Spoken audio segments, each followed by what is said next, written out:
పరిశుద్ధుడా నా తండ్రి, స్తోత్రము ప్రభువా. ఆరాధనకు యోగ్యుడవు ప్రభువా. ఎల్ షడాయి, సర్వశక్తిమంతుడవు నా తండ్రి, సదా మమ్మల్ని ప్రేమిస్తున్న దేవుడవయ్యా నా తండ్రి, నీకు స్తోత్రమయ్యా. మమ్మల్ని నడుపుతున్న వాడవయ్యా, నీకు స్తోత్రములు. మమ్మల్ని బలపరుస్తున్న దేవుడవు నా తండ్రి, నీకు స్తోత్రములు ప్రభువా. హల్లెలూయా, హల్లెలూయా, హల్లెలూయా. చేతులెత్తి అందరం ఆ దేవాది దేవుని స్తుతిస్తాం. హల్లెలూయా అంటూ హల్లెలూయా, హల్లెలూయా, హల్లెలూయా, హల్లెలూయా. స్తోత్రము తండ్రి, పరిశుద్ధాత్ముడైన తండ్రి, నీకు వందనాలు ప్రభా. ఈ దినాన్ని మీకు అర్పిస్తూ మేము ప్రార్థిస్తున్నాం ప్రభా. అంత్యకాల సిద్ధపాటు అని ప్రభా, నేను ఆరాధిస్తూ నీలో మేము బలపడుతూ ఉండగా నాయన, ఈ సమయంని బట్టి నీకు స్తుతి చెల్లిస్తున్నాం ప్రభా. 11వ రోజు మేమందరము ఏకీభవించి నేను స్తుతిస్తూ ఉండగా నా తండ్రి, నీకు స్తోత్రము. నీ ఆత్మతో మమ్మల్ని నింపమని అడుగుతున్నాం ప్రభా. ఆరాధనలో పాల్గొంటున్న ప్రతి ఒక్క బిడ్డను ప్రభా, నీ ఆత్మతో అభిషేకించండి నాయన. మమ్మల్ని సిద్ధపరచండి నా తండ్రి.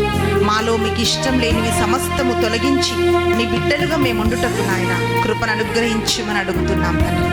ఈ సమయం అంతటినీ మీ పాద సన్నిధిలోకి సమర్పిస్తూ యేసు క్రీస్తు బలమైన నామమున ప్రార్థించి అడిగి వేడుకుంటున్నాం తండ్రి. ఆమేన్, ఆమేన్, ఆమేన్, ఆమేన్. ఆమేన్. అంత్యకాల సిద్ధపాటు 11వ రోజులో ఈరోజు మనం ఉంటున్నాం ప్రియులారా. 2 తిమోతి రాసిన లేఖ 3వ అధ్యాయంలో అంత్యకాలము గురించి, అంత్యకాలములోని సూచనలను మనం ఒక్కొక్కటిగా మనం ధ్యానిస్తున్నాం. అంత్యకాలంలో యుద్ధాలు జరుగుతాయి, దేశం పైకి దేశము లేస్తుంది అని ఇలా అనేక రకమైన బహిరంగ సూచనలు ఎలా మనం చూస్తున్నామో, అలాగే మనుషులు ఎలా ఉంటారు అంటే వాళ్ళ క్యారెక్టర్స్ ఎలా ఉంటాయి, మనుషులు ఎలా మారిపోతారు అంత్యకాలంలో అని ఒక్కటొక్కటిగా మనము ధ్యానిస్తున్నాం ప్రియులారా. ఈరోజు 11వ రోజు మనము ధ్యానిస్తున్న అంశం ఏమిటి అంటే దయాహీనులు, అతి ద్వేషులు అని కూడా అంటారు. ఇంగ్లీష్లో ఇంప్లెకబుల్ అని ఉంది. అంటే అర్థం ఏమిటి అంటే ప్రియులారా, ఎంత ప్రయత్నం చేసినా సరే క్షమించలేని ఆత్మ, అన్ఫర్గివింగ్ స్పిరిట్ ఉన్న వాళ్ళన్నమాట. భయంకరంగా వాళ్ళు ద్వేషిస్తారు, అకారణంగా వాళ్ళు మనని ద్వేషిస్తుంటారు. అంటే కొన్నిసార్లు మనం అంటాం కదా, నీ దండం పెడతా, నీ కాలు పట్టుకుంటా అని ఇలా మనము కొన్నిసార్లు మన వాళ్ళని మనము క్షమాపణ అడుగుతూ ఉంటాం. అయితే ఇలాంటి వ్యక్తులు ఏంటంటే, మనం ఎన్ని విధాలుగా మనము వాళ్ళకి క్షమాపణ చెప్పినా సరే వాళ్ళు మనని క్షమించని ఒక మనస్తత్వం కలిగిన వాళ్ళు. అంటే క్షమించటానికి ఇంకా ఇష్టపడరు అనమాట. ఒక్కసారి వాళ్ళ మనసులో ద్వేషం వచ్చింది, వాళ్ళకొక్కసారి కోపం వచ్చింది అని అంటే ఇంకా వాళ్ళు క్షమించటము కానీ తిరిగి ఆ సంబంధంలోకి వాళ్ళు కలిసిపోవటం కానీ అసాధ్యమైన మనుషులు అన్నమాట. ఇదే ఈరోజు మనం ముఖ్యంగా మనం ధ్యానిస్తున్నాం. అంటే కొన్నిసార్లు చూడండి, ఇంట్లో పిల్లల గొడవ అవుతుంటే అమ్మ చెప్తూ ఉంటుంది, అరే నీ తమ్ముడే కదరా, మీ అన్ననే కదా, మీ అక్కనే కదా, పోనీ అన్నప్పుడు వాళ్ళు మళ్ళీ కలిసిపోతుంటారు. పోనీలే, నా రక్త సంబంధమే కదా, నా వాళ్ళే కదా అని మనము కలిసిపోతూ ఉంటాం. కానీ వీళ్ళని చూసినట్లయితే పిల్లరా, అది రక్త సంబంధము కానీ, సొంత భార్య కానీ, సొంత భర్త కానీ, స్నేహితులు కానీ, ఎవరైనా కానీ ఒక్కసారి వాళ్ళ మనసులో ద్వేషం పడ్డది అని అంటే జీవితకాలం అంతా కూడా వాళ్ళు క్షమించని ఒక మనస్తత్వము కలిగి ఉన్న వాళ్ళనే మనము అతి ద్వేషులు అని అంటున్నాం, దయాహీనులు అని అంటున్నాం. ఇంగ్లీష్లో ఇంప్లెకబుల్ అని అంటున్నాం ప్రియులారా. ఎందుకు ఈ వచనాన్ని మనము ధ్యానిస్తున్నామంటే, వాక్యం అంటుంది అలాంటి వాళ్ళు ఉంటారని తెలిసినప్పుడు. కొంతమంది అంటూ ఉంటారండి, ఎంత ప్రేయర్ చేసినా సరే వీళ్ళ మనస్సు మారటం లేదు అంటే మీకు ఏం అర్థం కావాలంటే వాళ్ళు అతి ద్వేషులు, వాళ్ళ హృదయం అంత ద్వేషంతో నింపబడి ఉన్నది అని మనకు అర్థం కావాలి ప్రియులారా. యోహాను సువార్త 15వ అధ్యాయము 18 నుండి 19 వచనాలు. లోకము మిమ్ము ద్వేషించినచో, లోకము మిమ్మల్ని ద్వేషించినచో మీకంటే ముందు అది నన్ను ద్వేషించినదని తెలుసుకొనుడు. అది నన్ను ద్వేషించినదని తెలుసుకొనుడు. మీరు లోకమునకు చెందిన వారైన ఎడల, మీరు గమనించాలండి, వాక్యం ఏం చెప్తుందంటే, మీరు లోకమునకు చెందిన వారై ఉన్న ఎడల లోకము మిమ్ము తన వారినిగా ప్రేమించేది.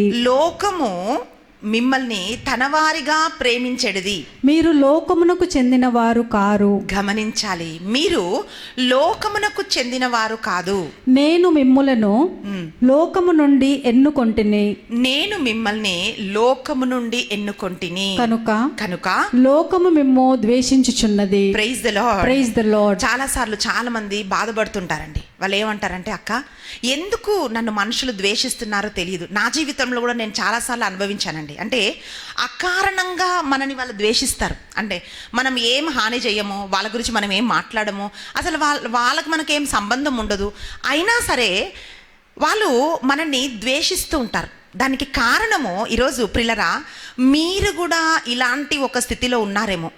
మీరు కూడా ఇలాంటి ఒక బాధ వేదన గుండా మీరు వెళ్తూ ఉన్నారేమో. ఎందుకు నేనంటే ఇంత ద్వేషం, ఎందుకు నేనంటే ఇంత పగ అని మీరు అనుకుంటున్నారేమో. వాక్యం ఏం చెప్తుందో తెలుసా? లోకము మీకంటే ముందుగా నన్ను ద్వేషించింది అని ప్రభు పలుకుతున్నారు. మీరు లోకానికి చెందిన వాళ్ళు కాదు, అంటే లోకంలో ఉన్న మనుషులలాగా మీరు చేస్తున్న వాళ్ళు కాదు. కాబట్టి లోకము మిమ్మల్ని ద్వేషిస్తుంది అనే వాక్యం స్పష్టం చేస్తుంది. అంటే ప్రియులరా, మనుషులు మిమ్మల్ని అకారణంగా ద్వేషిస్తున్నారు అంటే అర్థం ఏమిటో తెలుసా? మీరు దేవునిలో ఉన్నారు, వాళ్ళలాగా మీరు చేయటం లేదు, లోకస్తుల్లాగా మీరు చేయటం లేదు. గనుక లోకము మిమ్మల్ని ద్వేషిస్తుంది అని మీరు గమనించాలి. ఎప్పుడెప్పుడు బైబిల్లో అనేకమైన సందర్భాలు మనం చూస్తున్నామండి. ఎప్పుడు లోకం మనని ద్వేషిస్తుంది అని మనం చూస్తున్నప్పుడు, మొదటి యోహాను 3వ అధ్యాయము 12, 13, 15 ఈ 3 వచనాలు మనం చూసినట్లయితే, పునీత యోహాను గారు రాసిన లేఖ మొదటి యోహాను మనం చూస్తే పిల్లరా, అక్కడ వాక్యం ఏమంటుందంటే, కయీను హేబేలు గురించి మనం చూస్తున్నాం. వీళ్ళిద్దరూ వేరే వాళ్ళు కాదండి, సొంత అన్నదమ్ములు. ఇక్కడ జరిగిన సంఘటన ఏంటి అంటే, అన్నయ్యే తమ్ముణ్ణి చంపుతున్నాడు. వేరే వాళ్ళు కాదండి, సొంత అన్న తమ్ముణ్ణి ద్వేషిస్తున్నాడు. ఎందుకు ద్వేషిస్తున్నాడు అని అంటే, తమ్ముడు దీవించబడ్డాడు, తమ్ముడు దేవునిలో ఉన్నాడు, తమ్ముడు దేవునికి దగ్గరగా ఉన్నాడు. కనుక తమ్ముణ్ణి అన్న ద్వేషించి ఎక్కడి వరకు ఆ ద్వేషం వెళ్ళిందంటే, సొంత తమ్ముణ్ణే చంపే అంతవరకు ఆ ద్వేషం నడిపించిందండి. మనం వాక్యంలో విందామండి. దుష్టునితో ఏకమై తన సహోదరునే చంపిన కయీను వంటి వారము కారాదు. కయీను వంటి వారం మనము కారాదు. కయీను తన సహోదరుని ఏల చంపెను? ఎందుకు కయీను తన సహోదరుని చంపాడు? కయీను కార్యములు చెడ్డవనియు అతని సహోదరుని కార్యములు మంచివియును అగుట చేతనే కదా. Praise the lord. Praise the Lord. Bible ఎంత స్పష్టమైన జవాబిస్తుందండి. ఎందుకు కయీను హేబేలును చంపాడంటే, హేబేలు ద్రోహం చేయలేదండి, హేబేలు కయీను గురించి చెడ్డగా మాట్లాడలేదండి, కయీను చేసిన ఏ పనులు కూడా హేబేలు చేయలేదండి. కానీ ఎందుకు చంపాడు అని అంటే, బైబిల్ ఒక రుజువుని మనకు చూపిస్తుంది. అదేమిటి అంటే, హేబేలు నీతి కార్యములను బట్టి, హేబేలు మంచి కార్యములను బట్టి కయీను తన తమ్ముణ్ణి ద్వేషిస్తున్నాడండి. వాక్యం ఏమంటుంది అంటే, క్రియలు చెడ్డవి గనుక, అంటే వాళ్ళ క్రియలు చెడ్డవి గనుక వాళ్ళు మంచి పనులు చేసే వాళ్ళను ద్వేషిస్తారు. ప్రియులరా, ఇప్పుడు చూడండి, ఎవరైనా ఏదైనా ఒక చెడ్డ పనులు చేస్తున్నారు అనుకో, ఈ పనులు మీరు ఎందుకు చేస్తున్నారని మనం ప్రశ్నిస్తే వాళ్ళకి అక్కడ వస్తుందండి కోపం, అక్కడ ఆరంభమవుతుందండి ద్వేషం. వాళ్ళు తప్పు పని చేస్తున్నప్పుడు నువ్వు కోఆపరేట్ చేసావనుకో, నువ్వు తప్పు పని చేస్తున్నప్పుడు భలే నువ్వు మంచి పని చేసావు, అవును నాకు అర్థమైంది నువ్వు ఎందుకు ఇలా చేస్తున్నావో అని మనం అన్నాం అనుకోండి, వాళ్ళు మనతో ఉంటారు, వాళ్ళు మనల్ని ప్రేమిస్తారు. కానీ నువ్వు చేస్తున్నది తప్పు అని చెప్పి వాళ్ళ తప్పుడు పనిని ఎప్పుడైతే మనం చెప్తామో ప్రియులరా, అప్పుడు మన పట్ల ద్వేషం ఆరంభం అవుతుంది. అందుకే వాక్యం ఏం చెప్తుందంటే, ఎందుకు కయీను హేబేలుని ద్వేషిస్తున్నాడు అని మనం వాక్యంలో చూస్తే, కయీను క్రియలు చెడ్డవి గనుక అని బైబిల్ చెప్తాంది. ప్రియబిడ్డ, చెడ్డ క్రియలు చేసేవాళ్ళు మంచి పనులు చేసే వాళ్ళని ఎప్పుడు కూడా ద్వేషిస్తారు. ఇవి వెలుగు చీకటి అన్నమాట. ఎక్కడ వెలుగు ఉంటుందో అక్కడ చీకటి ఉండలేదు ప్రియులారా, అది పారిపోతుంది అక్కడ నుండి. అలాగే ఎక్కడెక్కడైతే ఒక వ్యక్తి మంచి పనులు చేస్తున్నాడో, మంచి పనులు చేసే వాళ్ళకి విరోధంగా చెడ్డ పనులు చేసే వాళ్ళు ఎప్పుడు కూడా ద్వేషంతో నింపబడి విరోధులుగా అక్కడ నిలబడుతుంటారు. మొదటిగా ఏంటండి, ఎందుకు వాళ్ళు మనల్ని ద్వేషిస్తున్నారు? అతి ద్వేషులు.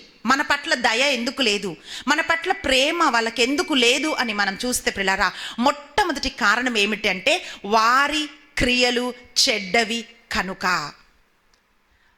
మంచి కార్యాలు చేసే వాళ్ళని వాళ్ళు ద్వేషిస్తూ ఉంటారండి. ఇది మొదటి కారణం ప్రియులారా.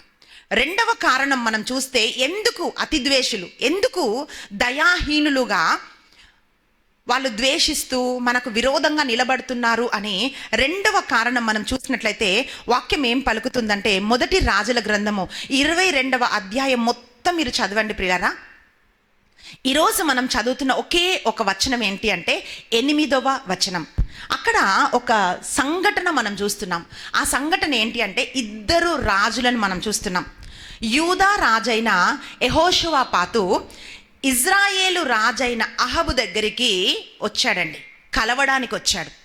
అప్పుడు ఈ అహబు అంటే ఇజ్రాయేలు రాజు ఏమంటున్నాడంటే, సిరియన్లతో మనము యుద్ధానికి వెళ్దాము, రామోతు గిలాదు అనే ఒక స్థలము మనదే కదా, అది సిరియన్లు పట్టుకున్నారు కనుక వారి చేతిలోంచి ఆ స్థలాన్ని విడిపించాలి అని చెప్పి అహబు యెహోషువపాతుని అడిగాడండి. అప్పుడు యెహోషువపాతు ఏమంటున్నాడంటే, నేను నీ వాడనే, నా ప్రజలు నీ ప్రజలే, నా గుర్రములు నీ గుర్రములే, కనుక నేను నీతో యుద్ధానికి వస్తాను అని చెప్పి యెహోషువపాతు అహబుకు మాట ఇచ్చాడండి. ఎప్పుడైతే అహబుకు మాట ఇచ్చాడో కానీ ఒక్క సలహా చెప్పాడండి యెహోషువపాతు. అదేమిటంటే ఆయన అంటున్నాడు, అయ్యా దేవుణ్ణి సంప్రదించాలి కదా, దేవుణ్ణి మనం కలుసుకోవాలి కదా అని చెప్పి దేవుణ్ణి ఒక మాట అడగాలి మనం యుద్ధానికి వెళ్ళే ముందు అని చెప్పి యెహోషువపాతు ఆహాబుకు ఒక సలహా ఇచ్చాడండి. అప్పుడు ఆహాబు ఏమన్నాడంటే, ఓ దానికేం పని, తప్పకుండా మనం అడుగుదామని చెప్పి 400 మంది ప్రవక్తలని పిలిచాడు అహాబు రాజు. పిలిచినప్పుడు పిల్లరా వాక్యం ఏం పలుకుతుందంటే, ఈ 400 మంది రాజు దగ్గరికి ప్రవచనం చెప్పడానికి వచ్చారు. దానిలో ఒక ప్రవక్త ఇనుప కొమ్ములను చేయించుకొని రాజు దగ్గరకు వచ్చాడండి. వచ్చి ఆయన ఏం చెప్తున్నాడంటే, రాజా నువ్వేం భయపడకు, నువ్వు యుద్ధానికి వెళ్ళు, ఆ యుద్ధంలో నీకు జయం వస్తుంది. ఈ కొమ్ములతో పొడిస్తే మనుషులు ఎట్లా పడిపోతారో అలా నీ శత్రువులు సంహరింపబడతారు, నీకు విజయం వస్తుంది అని చెప్పి ఆ ప్రవక్త రాజుకు చెప్పాడండి.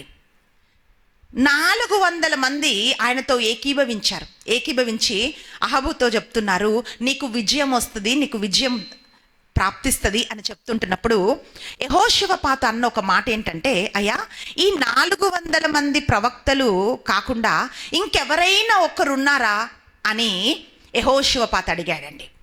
అడిగినప్పుడు మనం ఏం చూస్తున్నామంటే ప్రిలరా, అక్కడ అహబు చెప్తున్నాడు, ఉన్నాడు, ఒక్కడున్నాడు, అతనే మీకాయా ప్రవక్త, కానీ అతనికి నేనంటే గిట్టదు, అతనంటే నాకు ద్వేషము అని చెప్పి అహబు అంటున్నాడండి. వాక్యంలో మనం చూద్దామండి. మొదటి రాజుల గ్రంథము 22వ అధ్యాయము 8వ వచనం.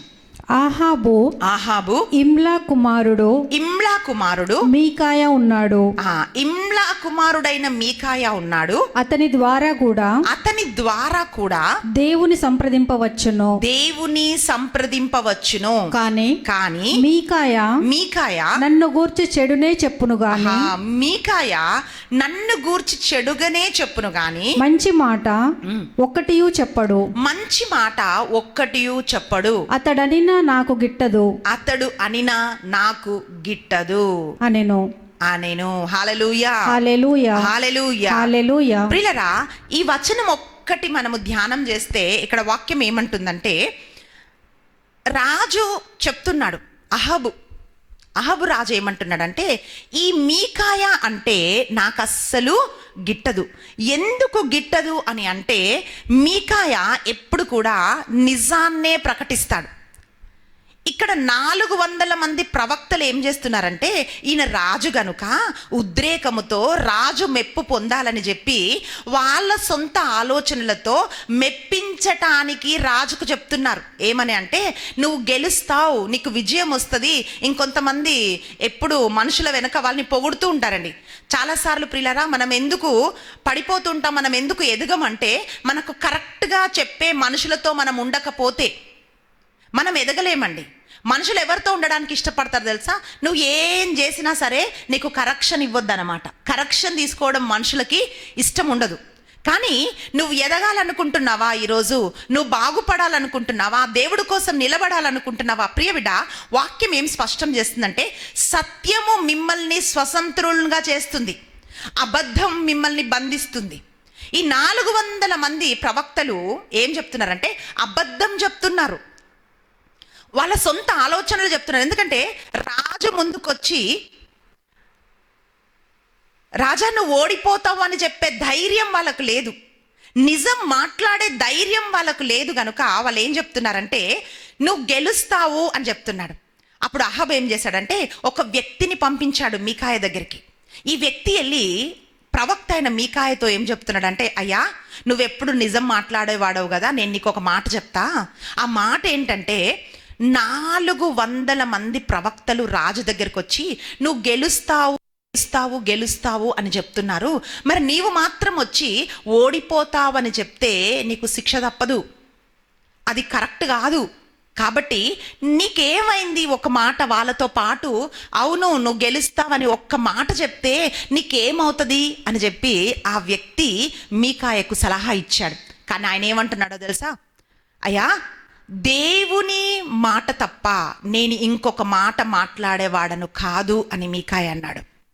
రాజు దగ్గరికి వచ్చినప్పుడు ఆయన ఏమంటున్నాడంటే,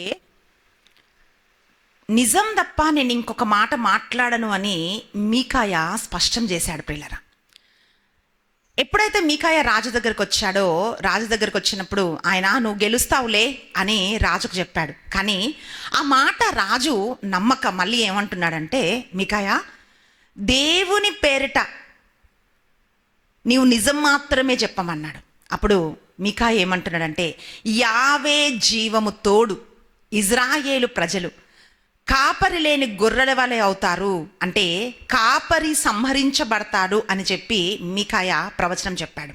అప్పుడు అహాబ్ ఏమంటున్నాడు తెలుసా యెహోషువపాతుతో, చూసావా నాకు తెలుసు వీడు నన్ను ద్వేషిస్తున్నాడని, నాకు తెలుసు నేనంటే ఇతనికి గిట్టదని, అందుకే ఈయనను తీసుకొని వెళ్ళి యుద్ధములో నేను గెలిచి వచ్చేంత వరకు కడుపు నిండా తిండి తాగడానికి నీళ్ళు ఇవ్వకుండా ఇతన్ని జైల్లో పడేయండి అని చెప్పి మీకాయని పిల్లరా జైల్లో వేయించాడు.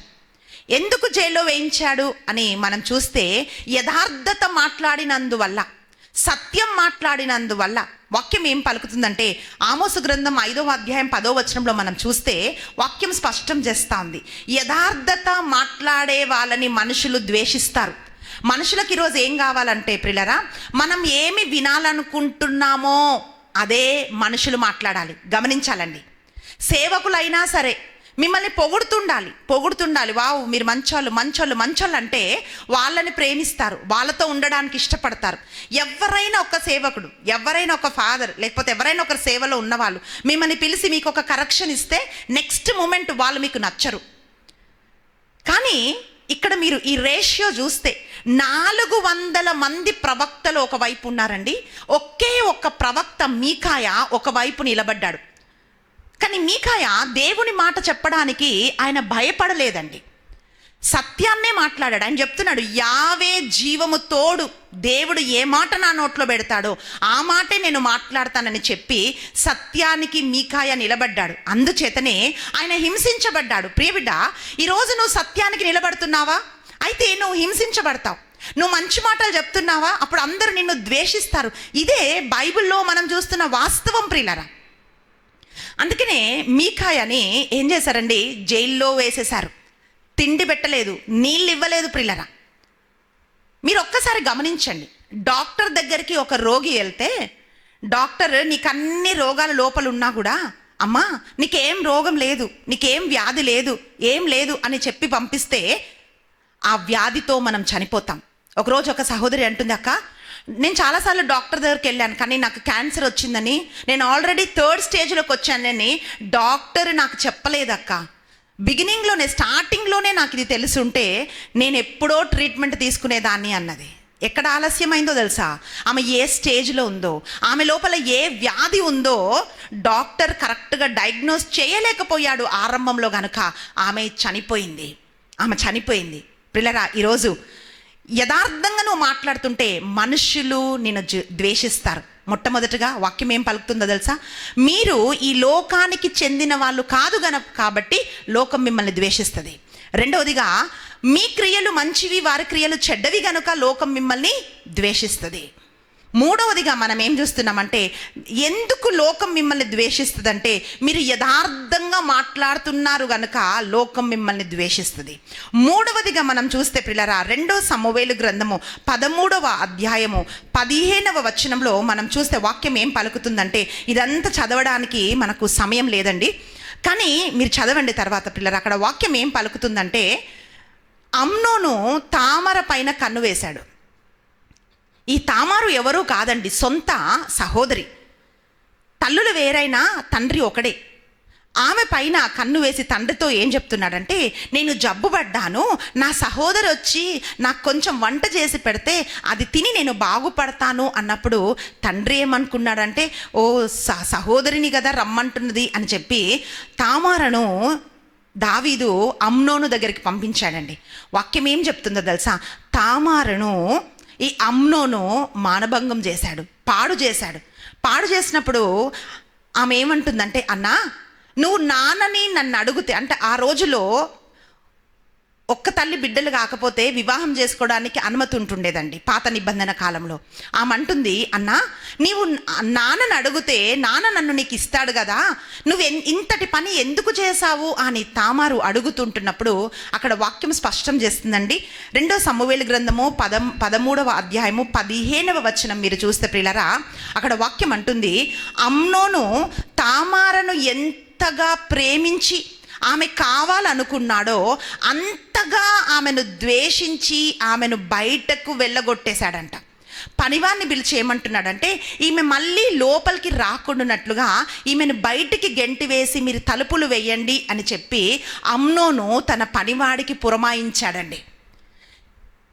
ప్రియులారా, ఈ సంఘటనలో మనం ఏం నేర్చుకుంటున్నామంటే, ఇక్కడ అమ్నోనుకు తామరపై ఉన్నది ప్రేమ కాదండి, మోహము. తామరపై ఉన్నది పిల్లరా నిజంగా ప్రేమ అయితే ఆమెను ఎప్పుడు ప్రేమిస్తూ ఉండేవాడు.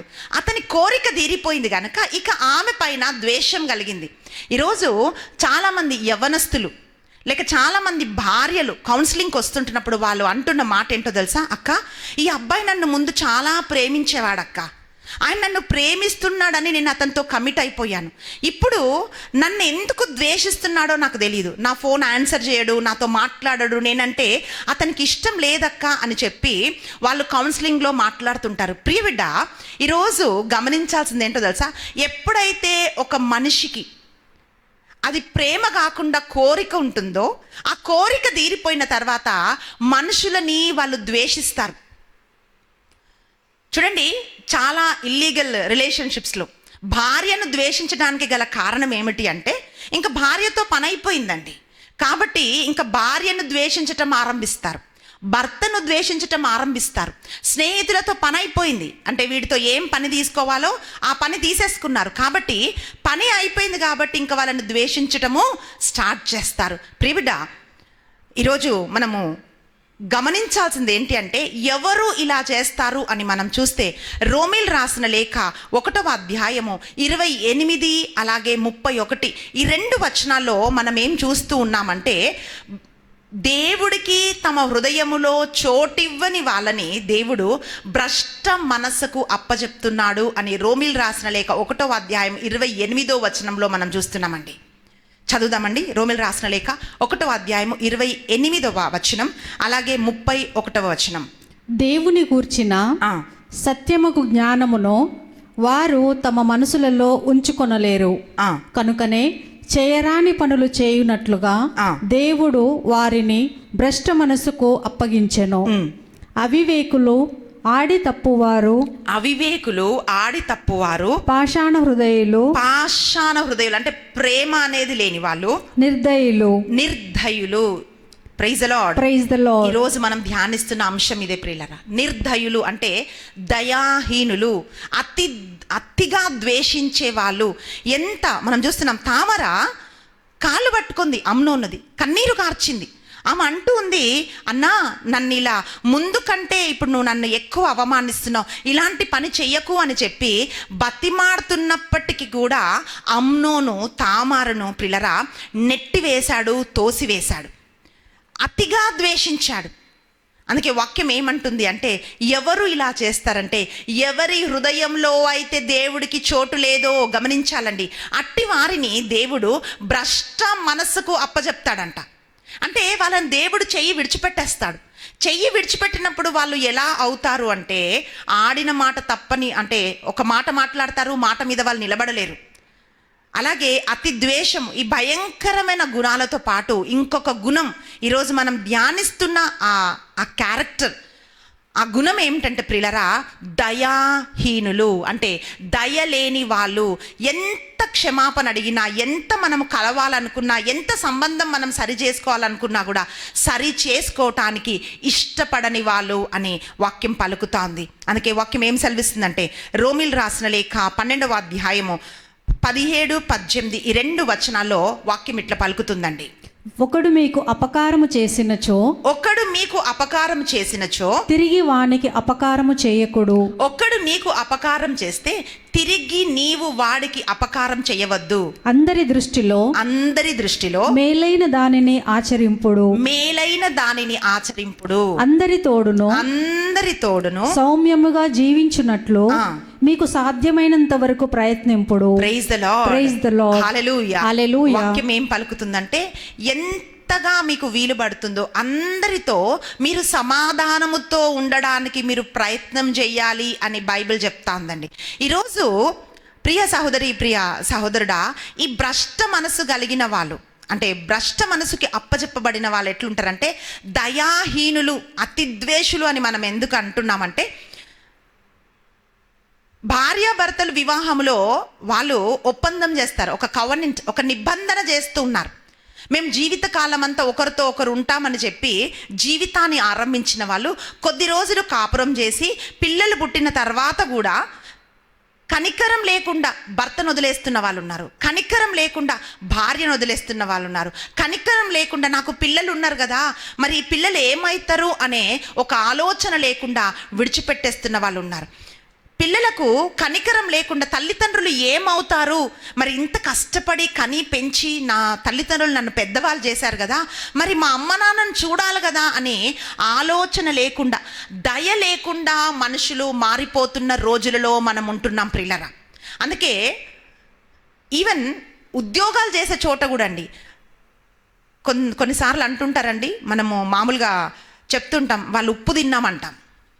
అంటే వాళ్ళ వల్ల మనకు సహాయం దొరికింది అని, వాళ్ళు ఉప్పు తిన్నాం, వాళ్ళ సహాయం మనం పొందుకున్నామంటే మనం వాళ్ళకి నమ్మకంగా ఉండాలి అనుకుంటాం కదా. కానీ మనుషులు ఏం చేస్తారు తెలుసా, తిన్నింటి వాసాలే లెక్క పెడతారన్నమాట. ఏ చెట్టు మీద అయితే కూర్చుంటారో, ఏ కొమ్మ మీద అయితే కూర్చుంటారో ఆ కొమ్మను నరికేసే తరములో మనం ఉన్నాం ప్రియులరా. ఏ చేతితో అయితే అన్నం పెడతావో ఆ చేతిని నరికేసే తరములో మనం ఉన్నాం ప్రియులరా. అందుకనే వాక్యం ఏం పలుకుతుందంటే, అంత్య దినాలలో అతి ద్వేషులు, భయంకరంగా, అంటే ఆ ద్వేషానికి అంతుపంతు లేదండి. కోపం వచ్చిందంటే సరే, కోపం అందరికి వస్తుంది, కోపం లేకుండా ఒక మనిషి ఎవరు ఉండరండి, ఎవరికైనా కోపం వస్తుంది.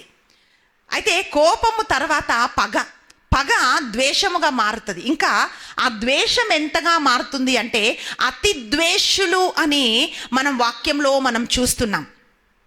పిల్లరా, వాక్యం అంటుంది, 1 పేతురు రాసిన లేఖ 3వ అధ్యాయము 9వ వచనం ఏమంటుందంటే, 1 పేతురు రాసిన లేఖ 3వ అధ్యాయము 9వ వచనం, కీడుకి కీడు దూషణకు దూషణ చేయకుడు, అందుకు మారుగా ఆశీర్వదింపుడు. ఏలైనా దేవుడు మిమ్ము పిలిచినప్పుడు మీకు ఒసగిన వాగ్దానము ఆశీర్వచనమే కదా. Praise Lord. Praise the Lord. దేవుడు మనందరినీ ఆశీర్వాదంగా పిలిచాడండి. ఇతరులని ఆశీర్వదించటానికి దేవుడు మనని పిలిచాడు ప్రియులారా. అందుకే వాక్యం ఏమంటుందంటే, కీడుకు కీడు, దూషణకు దూషణ మీరు చెయ్యకండి. మీరు ఏం చెయ్యాలి అంటే, మీరు ఇతరులని మీరు ఆశీర్వదించండి అని వాక్యం తెలియజేస్తా ఉంది. హల్లెలూయా, హల్లెలూయా, హల్లెలూయా, హల్లెలూయా. 1 కొరింథీ రాసిన లేఖ 13వ అధ్యాయము 4 నుండి 5 వచనాలు మనం చూస్తే పిల్లరా, ప్రేమలో ఉన్న అనేకమైన గుణాలు మనం చూస్తున్నాం. అంటే ప్రేమ దీర్ఘశాంతం గలది, ప్రేమ క్షమించేది అని ఇలా ప్రేమకున్న అనేకమైన గుణాలు మనం చూస్తుంటే, ప్రేమలో ఉన్న ఒక గుణం ఏమిటంటే, ఎవరిలో అయితే ప్రేమ ఉంటుందో, ప్రేమ ఉన్న వాళ్ళు అపకారాన్ని మనసులో ఉంచుకోరంట. కొంతమంది ఏం చేస్తారు తెలుసా అండి, మనం ఒక్క మాట అన్నామా, ఒక్కటి ఏమైనా జరిగిందా, అది మనసులో పెట్టుకొని భయంకరంగా చేస్తుంటారండి. కానీ వాక్యం ఏమంటుందంటే, ఏ వ్యక్తి అయితే ప్రేమతో నింపబడతాడో, ప్రేమతో నింపబడిన మనిషి హృదయంలో ఎప్పుడు కూడా అపకారం ఉండదంట. అంటే దాన్ని మనిషి మర్చిపోతాడు.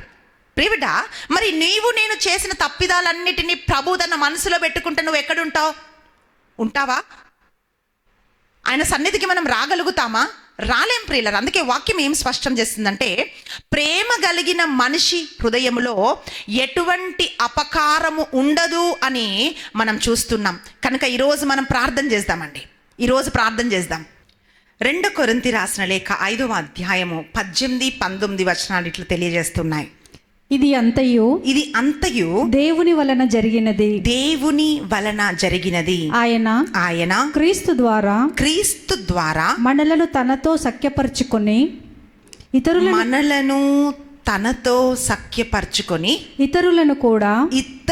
కూడా ఆయనతో సఖ్యపరచు ప్రేషిత కార్యమును మాపై పెట్టెను.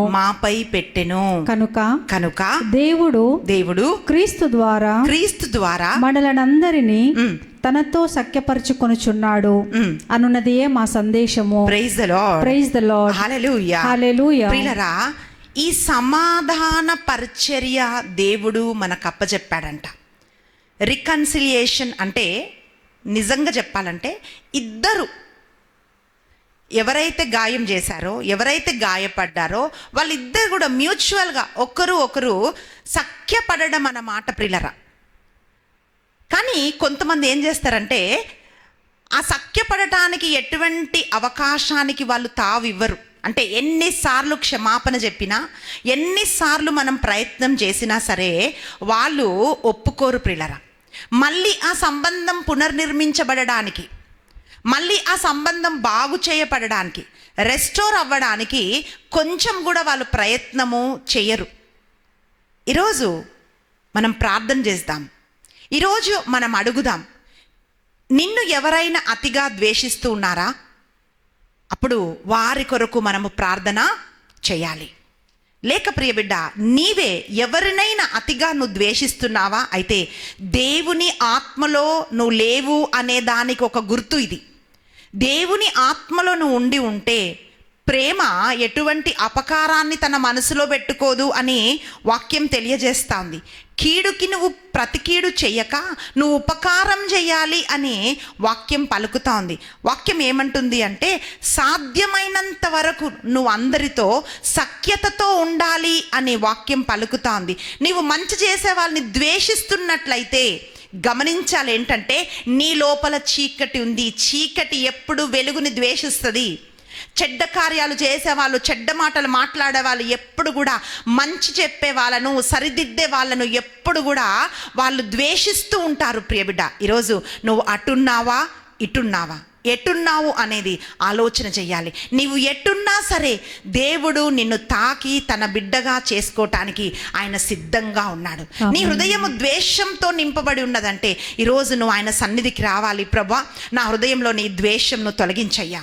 కొన్నిసార్లు అకారణంగా ద్వేషిస్తామండి. ఎంత ద్వేషిస్తామంటే వాళ్ళని చూస్తేనే చంపేయాలనిపిస్తుంది, అంత ద్వేషం అన్నమాట. ఆ ద్వేషము ద్వారా వాళ్ళు నశించిపోతారు, వేరే వాళ్ళని కూడా వాళ్ళు నశింపజేస్తారు. ఈరోజు ప్రియబిడ్డ, అటువంటి ఒక పరిస్థితిలో ఉంటే నీవు ద్వేషిస్తున్నావా, లేక ఇతరులు నిన్ను ద్వేషిస్తున్నా కూడా ఈ ఆరాధనలో అట్టి వారందరినీ మనం ప్రభువుకు సమర్పిస్తాం. నీ భర్త నిన్ను ద్వేషిస్తున్నాడా, అత్త నిన్ను ద్వేషిస్తుందా, మామ నిన్ను ద్వేషిస్తున్నాడా, నీ బిడ్డలు దయాహీనులుగా ప్రేమ లేని వాళ్ళలాగా ఉన్నారా? ఈరోజు మనం అందరం కూడా ప్రభు పాద సన్నిధిలోకి వాళ్ళందరినీ తీసుకొని వద్దాం. మనం ఆరాధిస్తాం, ఆయనని ప్రార్థిస్తాం. ప్రభువా నన్ను మార్చు, ప్రభువా అయ్యా నన్ను ద్వేషించే వాళ్ళని మార్చు ప్రభువా, నీ ప్రేమతో నన్ను నింపయ్యా అంటూ ఒక్కొక్కరము ఆ దేవాది దేవుని సన్నిధికి వారందరినీ కూడా తీసుకొని వద్దాం. ఒక్క నిమిషం ప్రియ బిడ్డ, నువ్వు ఎక్కడున్నా సరే నీ మనస్సును ప్రభువుకు నువ్వు సమర్పించు. ఆయన సన్నిధిలో మోకరించి చేతులెత్తి, ప్రభువా ఈరోజు నా కుటుంబాన్ని నీకు అర్పిస్తున్నానయ్యా, నా హృదయాన్ని నీకు అర్పిస్తున్నాను. మనుషులకు తెలియదయ్యా నా హృదయం ఎలా ఉందో. వారు నా పై రూపాన్ని మాత్రమే చూస్తున్నారు, కానీ నా హృదయంలోని ప్రతి ఆలోచన చూసే దేవుడవు నీవేనైనా. నీ ప్రేమతో నన్ను నింపయ్యా అంటూ ఆ దేవాది దేవుణ్ణి మనమందరము స్తుతిస్తూ ఆయనను ఆరాధిస్తాం. ప్రియబిడ్డ, ఆయనను ఆరాధిస్తుండగా ఆయన తన ప్రేమతో మనను నింపునుగాక. అయ్యా నీ ప్రేమతో నన్ను నింపయ్యా అంటూ ఆరాధిస్తాం. చేతులెత్తి హృదయాన్ని సమర్పించి. గాయంతో ఉన్నావా? మనుషులను ద్వేషిస్తున్నారా? ఏమి చేయలేని స్థితిలోనూ ఉన్నావా ప్రియబిడ్డ?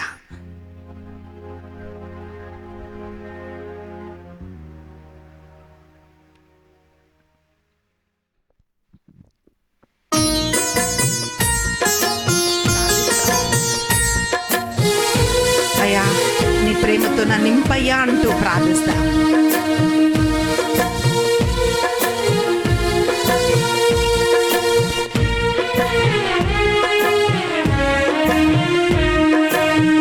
ఎంత గొప్ప ప్రేమ నీది యేసయ్యా, ఎంత కరుణమూర్తివయ్యా మెస్సయ్యా. ఎంత గొప్ప ప్రేమ నీది యేసయ్యా, ఎంత కరుణమూర్తివయ్యా మెస్సయ్యా. నన్నే ప్రేమించి రక్తం చిందించి రక్షణ నొసగిన మా రక్షకా.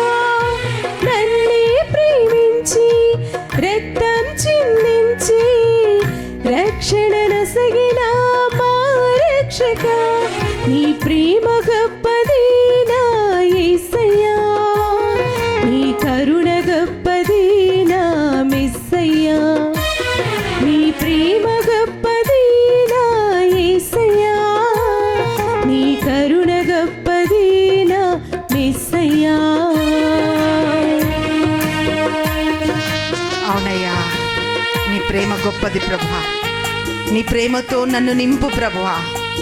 రోమా 5:5 ప్రకారం నీ పరిశుద్ధాత్మ ద్వారా నీ ప్రేమను నా హృదయంలో కృమ్మరించయ్యా అంటూ ప్రార్థిస్తా. ఆయన ప్రేమ మన హృదయంలోకి వస్తే మన హృదయంలో ఉన్న ద్వేషము, కుళ్ళు, కుతంత్రాలు, అసూయ, సమస్త దుష్టత్వము తొలగించబడుతుంది. ఈరోజు అడుగుదాం, ప్రభా నీ ప్రేమను నేను పొందుకోవాలయ్యా, నీ ప్రేమతో నేను నింపబడాలయ్యా అంటూ ఆ దేవాదేవుని మనం ఆరాధిస్తామండి.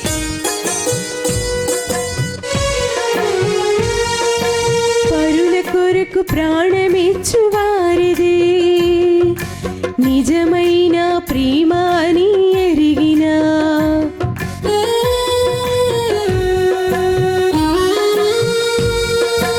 పరుల కొరకు ప్రాణమిచ్చు వారిది నిజమైన ప్రేమ అని ఎరిగిన. మాకై సిలువలో మరణించిన, మాకై సిలువలో మరణించిన నిజ ప్రేమ గలవాడివి నీవేనయ్యా, నిజ ప్రేమ గలవాడివి నీవేనయ్యా.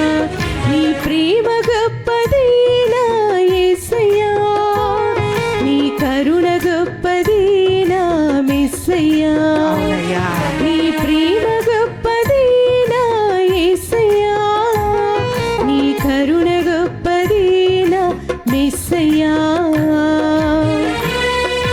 అడుగుదాం ఈరోజు, ప్రభువా మనుషుని చంపే అంత ద్వేషముతో నా హృదయం ఉండగా నా కొరకు ప్రాణమిచ్చే అంత ప్రేమతో నాయన నీ ఉన్నావయ్యా.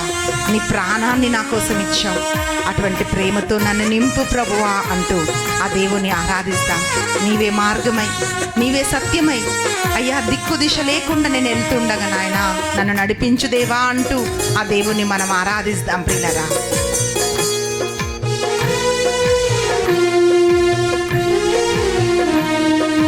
సత్యం జీవ మార్గమని పలికినా, నిత్య మోక్ష మార్గములో చూపును.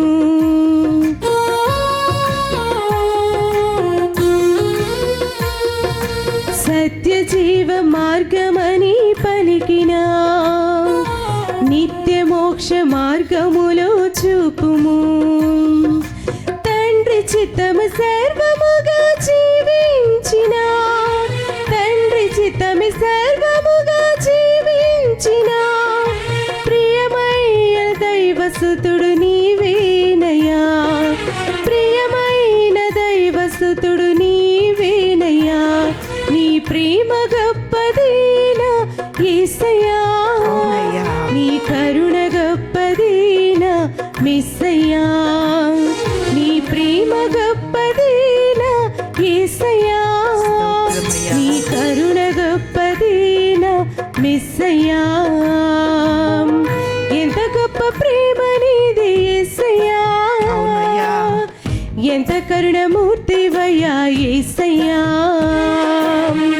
ఎంత గొప్ప ప్రేమ నీది యేసయ్యా, ఎంత కరుణమూర్తివయ్యా మెస్సయ్యా.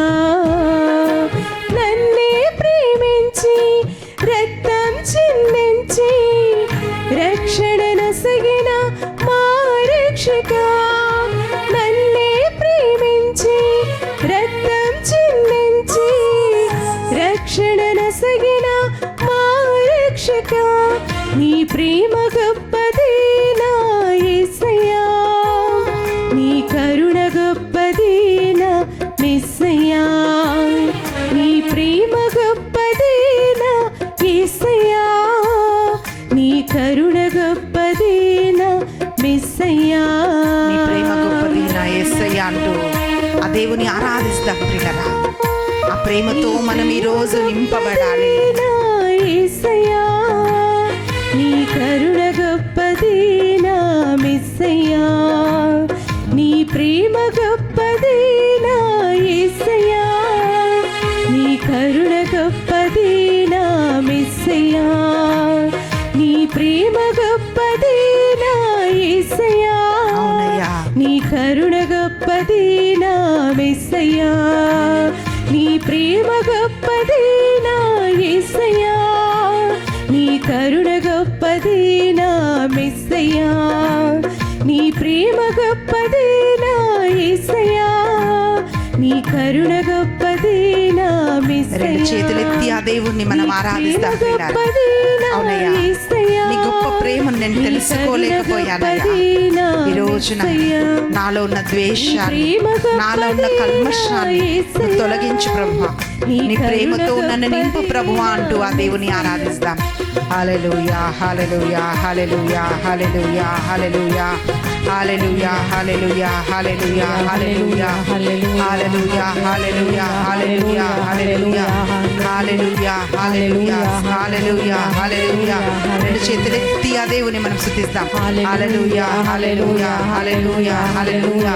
స్తోత్రమయ్యా, స్తోత్రం ప్రభువా. హల్లెలూయా, హల్లెలూయా, గ్లోరీ జీసస్. హల్లెలూయా, హల్లెలూయా, హల్లెలూయా.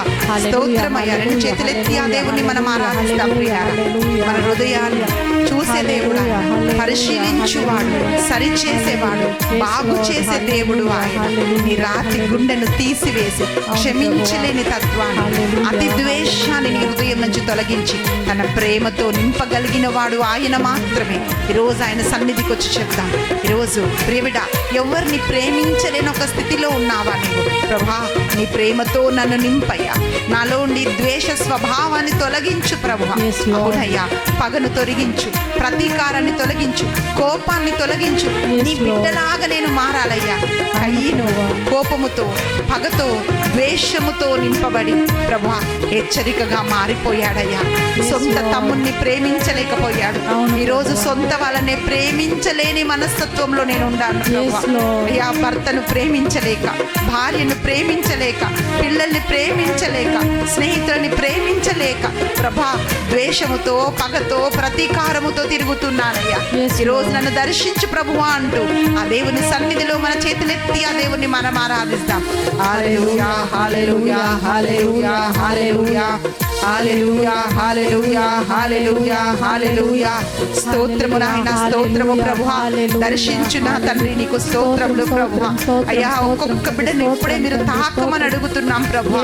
అయ్యా, మా తలాంతులు కాదు, మా గొప్పతనం కాదు నాయనా, నీ సన్నిధిలో మేము ఉంటుండగా ప్రభా నీ ప్రేమ నా తండ్రి, నీ కనికరమయ్యా, నీ దయ మాత్రమే నా తండ్రి నీ సన్నిధిలో మేము నిలబడటానికి అయ్యా మమ్మల్ని అర్హులుగా మారుస్తుంది ప్రభా. ఈరోజు ప్రతి బిడ్డను మీరు దర్శించమని అడుగుతున్నామయ్యా. అయ్యా, ప్రతి బిడ్డను దర్శించండి నా తండ్రి. వారి గాయాలను మీరు మాన్పమని అడుగుతున్నాం ప్రభా. ద్వేషిస్తూ అయ్యా పగతో, ప్రతీకారముతో నా తండ్రి బిడ్డలకు హాని చేస్తున్న వాళ్ళని తలుస్తూ వీళ్ళు ప్రార్థిస్తున్నారేమో నాయన. అయ్యా, వారి ప్రార్థనలకు జవాబు దయచేయమని అడుగుతున్నాం ప్రభా. హల్లెలూయా, హల్లెలూయా, హల్లెలూయా, హల్లెలూయా, హల్లెలూయా, హల్లెలూయా, హల్లెలూయా, హల్లెలూయా, హల్లెలూయా. Thank you Jesus. హల్లెలూయా, హల్లెలూయా, హల్లెలూయా, హల్లెలూయా, హల్లెలూయా, హల్లెలూయా, హల్లెలూయా, హల్లెలూయా, హల్లెలూయా, హల్లెలూయా, హల్లెలూయా. ఒక్క నిమిషం ప్రియులారా, మౌనముగా నీ హృదయాన్ని ఒక్క నిమిషం ప్రభుకి సమర్పించు. నీ హృదయంలో ఏముందో కొన్నిసార్లు నీకే తెలీదు, కానీ ప్రభు ముందు ఏది కూడా మరుగై లేదు ప్రియబిడ్డ. నీ హృదయంలోని ప్రతి ఆలోచన ఆయన ఎరిగినవాడు, ప్రతి భావం ఎరిగినవాడు. నీకు ఆలోచన పుట్టక మునుపే నీ ఆలోచనను ఎరిగినవాడు నీ దేవుడు. ఏది నీవు దాయగలవు, ఎక్కడ నువ్వు దాక్కోగలవు, ఆయన సన్నిధికి వచ్చిన అడుగు. ప్రభువా, నేనెందుకు ద్వేషిస్తున్నానో కొన్నిసార్లు నాకు తెలియదు ప్రభువా. ఇటువంటి ద్వేషం నుంచి నాకు విడుదల దయచేయి. నన్ను ద్వేషించే వారి కొరకు నేను ప్రార్థన చేయటానికి, వాళ్ళను ప్రేమించటానికి, దీవించటానికి, మేలు కోరుకోవటానికి నీ బిడ్డగా నేను ప్రభు నిలబడాలయ్యా. ఈరోజు అట్టి ప్రేమతో నన్ను నింపు, అట్టి కరుణతో నన్ను నింపయ్యా, అట్టి దయతో నన్ను నింపు ప్రభువా అంటూ నేను నువ్వు సమర్పించుకో ప్రేమిట. నీ కుటుంబాన్ని సమర్పించు, నీ పరిస్థితులను సమర్పించు.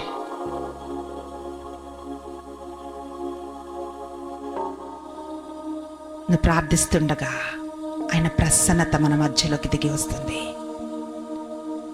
పిలిస్తే పలికే దేవుడు, కన్నీరు కారిస్తే ఆ కన్నీరు తుడిచే దేవుడు ఆయన. అవునయ్యా, నా హృదయాన్ని సరిచేయమని నీ సన్నిధిలో నేను ప్రార్థిస్తున్నానయ్యా. మోకరించి ప్రార్థిస్తున్న ఈ బిడ్డలందరినీ, నీ వైపు కన్నులెత్తుతున్న వీరందరినీ కూడా ఈ దినం నీ ప్రేమతో నింపమని ప్రార్థిస్తున్నామయ్యా. నీ దయతో నింపమని ప్రార్థిస్తున్నాను, నీ కరుణతో నింపమని ప్రార్థిస్తున్నాను ప్రభా. సమస్తము నీ చేతిలో కప్పచెప్తూ యేసుక్రీస్తు బలమైన నామమున ప్రార్థించి అడిగి వేడుకుంటున్నాం తండ్రి. ఆమేన్, ఆమేన్, ఆమేన్, ఆమేన్, ఆమేన్, ఆమేన్. Praise the lord. పిల్లరా, అంత్యకాల సిద్ధపాటు 11వ రోజు ఆరాధన మనం ముగించాం. మీరందరూ ఈరోజు ఫాదర్ బెన్నీ గారిని మీరు ఎక్స్పెక్ట్ చేసి ఉంటారు. అయితే ఫాదర్ ఈ తపస్సు కాల ప్రోగ్రామ్స్కి అనేక చోట్ల ఆయన వెళ్తూ ఉన్నారు. కాబట్టి ఆయన ఆరోగ్యం కోసం, అభిషేకం కోసం మీరు ప్రార్థన చేస్తున్నారు. ఇంకా మీరు బలంగా ప్రార్థన చేయండి.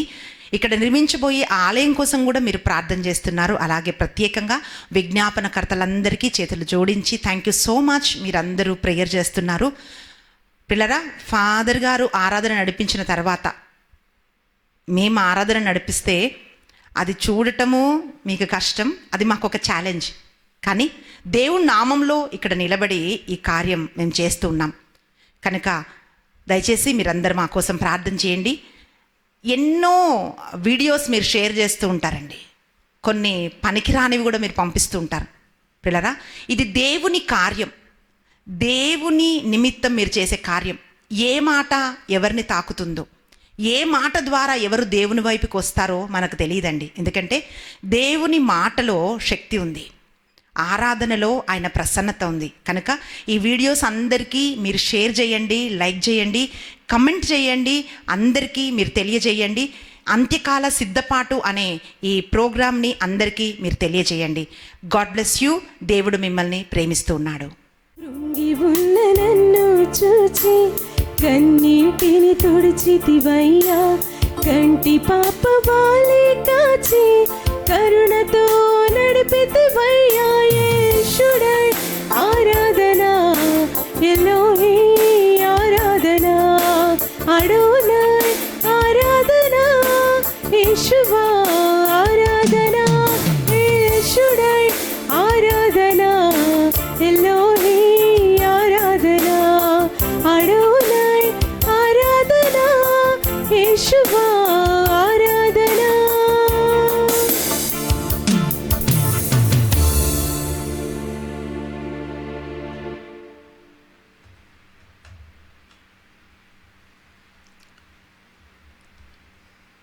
సర్వశక్తిగల సర్వేశ్వరుడు పితా, పుత్ర,